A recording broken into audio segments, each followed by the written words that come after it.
it has come down to this.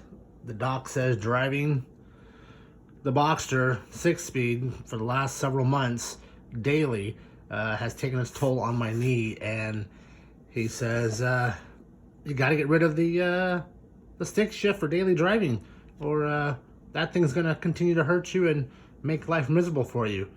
So I guess we got to look at a situation, or a solution, I should say. Let's do this. Well, for the last several weeks, guys, my knee has been killing me. It just slowly started to ache and ache and ache, and to the point to where I couldn't even put pressure on it anymore. And so I went to the doctor, and he's telling me that possibly driving the Boxster daily, the 6-speed in traffic for 20 minutes to work and 20 minutes back home, has aggravated probably a condition that's been there for a while. But you know, when you don't daily drive a stick shift in the city like I do, I guess you don't see it, because I've driven stick shift cars my entire life, and I'm 40 something, and I've never had this problem. But apparently the Boxster is the reason for the aggravation in the knee, and he said drive it less or get rid of it and buy an automatic. And I went, no, I don't want to buy an automatic.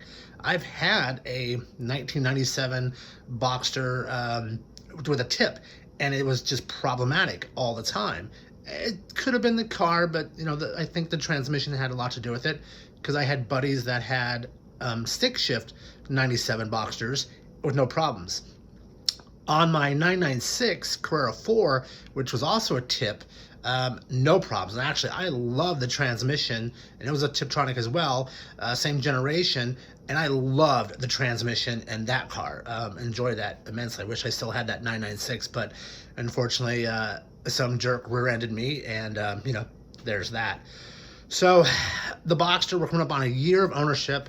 You know what we've done to the car. We've replaced the motor, we've done the rear shocks, we've done fuel system upgrades on it. We've done a lot to this car, and I've toyed with selling it, but then I pulled it back because I love the car and I love having content for the channel.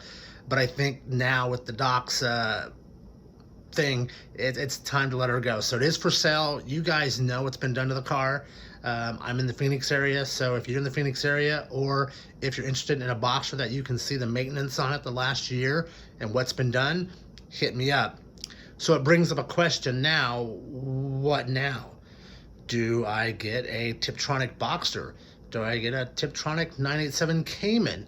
Or do I get another 996 with a Tiptronic? I'm kind of in limbo. I'm not quite sure which direction to go.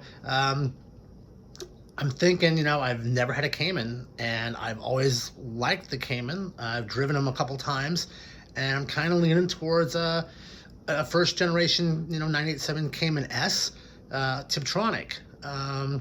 So if you guys have driven the 987, either the Boxster or the Cayman, and you have a Tiptronic and you have an opinion on it, would you please just tell me what you think in the bottom comment section there, so I can read them as I start to make some decisions.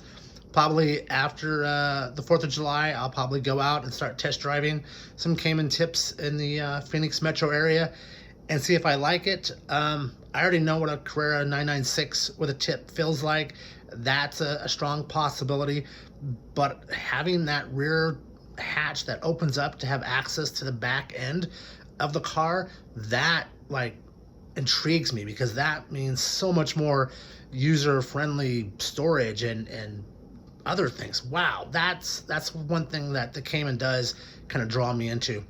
So anyways, guys, that's I guess the Boxster has to go, or at least the 6 shift. So I'm going to start my quest to looking for a Cayman tip, or possibly a 996 tip. If you have a Cayman tip, will you please make a comment down below? Or if you have an opinion about what would be better for me, a Cayman tip or a 996 tip, leave that down below too. Kind of share with me some of your thoughts and kind of go from there.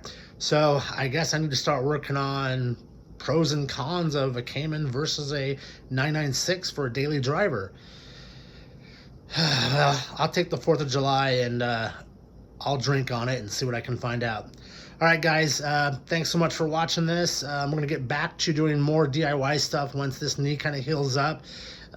Still working on the 67 Porsche more videos coming on that as well. So if you would, give me a thumbs up on this video. And if you're not a subscriber already, do me a favor, hit the subscribe button. We're getting close to that 1,000 mark.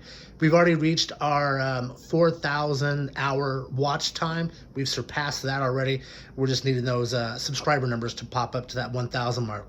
So with that being said, guys, I'm out of here. Oh, the I Drive a 9 t-shirts are now in, and there's a link in the bottom of this one to order yourself a I Drive a 9 shirt, or I still have the 986 Brotherhood shirts available, which means if I go Cayman or if I go 996, I'm going to think of a whole new logo for all this stuff.